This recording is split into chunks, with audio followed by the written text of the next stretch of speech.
All right, this edition of Where'd the Inspiration Come From? I'm going to read an excerpt from Ridin, which is book 1 of the Sun and No Man series.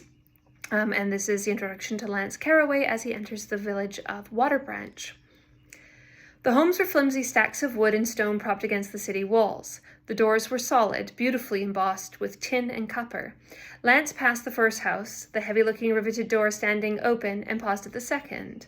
A small dinghy had been propped upside down in front of the home. The fresh water lines making it clear the boat was only in for the night. Fishing nets hung from the roof's edge like a poor man's curtain around the burgundy and copper-paneled door. The reek of fish was powerful. So where did that inspiration come from? Newfoundland. My friend Laura and I actually traveled out there. We happened to be two friends who happened to have a bit of time off together and decided that we'd never been to Newfoundland. So in one of those crazy juvenile things you do when you're somewhere in early university, we decided to just fly out to Newfoundland.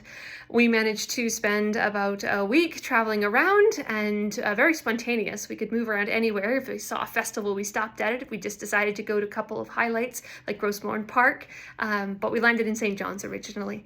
The funniest part about it was the fact that Laura, love her dearly, forgot the tent. So we had planned on camping our way through. Instead, we ended up bouncing from B&B to B&B, which in of itself turned out to be a blessing in disguise. Not only did we not have to worry about bad weather, we could dry out overnight and had actually clean amenities, we actually got to meet a whole bunch of locals as well. So we always got to know what was the most important or most interesting things that were happening in town because our host at the B&Bs would tell us.